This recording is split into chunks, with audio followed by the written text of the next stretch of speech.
spend 4 minutes on what is art. You ready? Here we go. First of all, art as we typically know it comes from this Greek word arete. This is the most articulated value in ancient Greek civilization. It means being the best that you can possibly be, the greatest manipulation of particular ideas or proponents in such a way that is the best combination of these things, okay?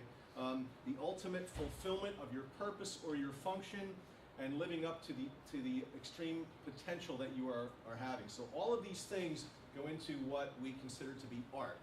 In the actual art, it becomes, and it has been for thousands of years, this is the essential definition. With art relating to this, it's a rational production, some man-made production, that imitates the teleology of nature and perfects the world.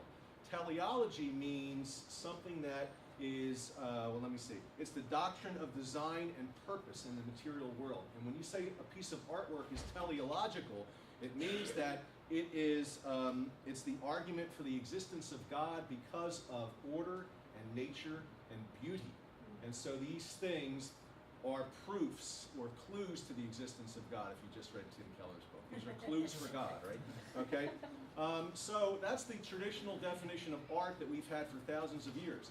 The 20th century comes along and you get postmodernism, deconstructionism, and you get this quote from John Cage who says, "Everyone is an artist. Art is simply what is recognized as art," which means it's art because I say so. And so this is a complete different idea of what art is. Next, I'm going to go to James Joyce and his definition of art. He has a book called Portrait of the Artist as a Young Man, and in this particular book, he lays out what his idea of art is. And he divides art into two different ideas. He calls it proper versus improper. And it's a very good distinction because he's not saying it's good or bad, he's just saying it's proper, the proper use of art, and the improper use of art.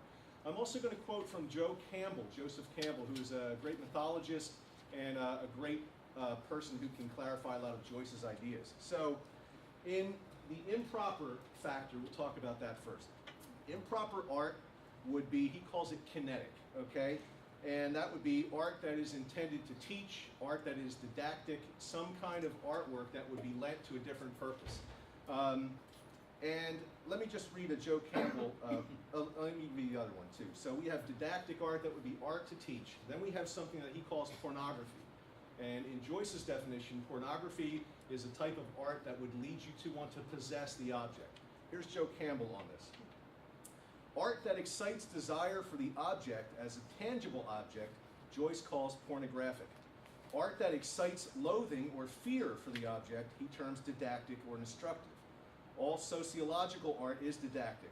Most novels since Zola's time have been the work of didactic pornographers who are preaching a social doctrine of some kind and fancying it up with pornographic icing. Say you're leafing through a magazine and see an advertisement for a beautiful refrigerator. There's a girl with lovely refrigerating teeth smiling beside it, and you say, "I'd really like to have a refrigerator like that." That's pornography. By definition, all advertising is pornographic art. Joyce's idea is that proper art is art that doesn't move you at all. It actually is so beautiful and so well constructed, it holds you in something he calls aesthetic arrest. When we experience, I'll put it to you this way, it's when we create something and we use familiar objects, whether it's color or sound or whatever it is, and we put them together in such a way that the combination is creating an epiphany. The divine breaks through. There's obviously something there that's beyond just the mere configuration of the elements. This is the true, in Joyce's term, proper art. And I'm going to leave you with this. This is from, boy, you just didn't know 3 minutes could go by so fast. Okay. Here's a really quick thing from C.S. Lewis. This is from The Great Divorce. He's talking to an artist who's a painter in hell. Okay? So, the artist is called the ghost. He's actually coming into heaven, and the ghost says, "I would like to paint this." And the spirit says, "I wouldn't bother about that just at present. Look here, isn't one going to be allowed to go on painting?" "Yes, but looking comes first." "But I've had my look. I've seen just what I wanted to." The spirit shook his head. "That sort of thing's no good here. What do you mean, said the ghost. When you painted on earth, it was because you caught glimpses of heaven in the earthly landscape. The success of your painting was that it enabled others to see those glimpses too. But here you are having the thing itself. It's from here that the messages came from. There's no use telling us about this country because we see it already. In fact, we see it better than you do. And he goes on, I'll leave you with this at the end. What do you mean, said the ghost. He said, why, if you're interested in the country only for the sake of painting it, you'll never learn to see the country. But that's just how a real artist is interested in the country. No, that's not. You're forgetting. That was how you began. Light itself was your first love. You painted, you loved paint only as a means of telling about that light. Oh, that was ages ago, said the artist. One grows out of that. Of course, you haven't seen my later works. One becomes more and more interested in paint for its own sake. One does indeed, said the ghost. It's all a snare. Ink and catgut and paint were necessary down there, but they are also dangerous stimulants. Every poet and musician and artist, but for grace, is drawn away from the love of the things he tells to the love of the telling, until, down in deep hell, they cannot be interested in God at all, but only in what they say about him. For it doesn't stop at being interested in paint, you know.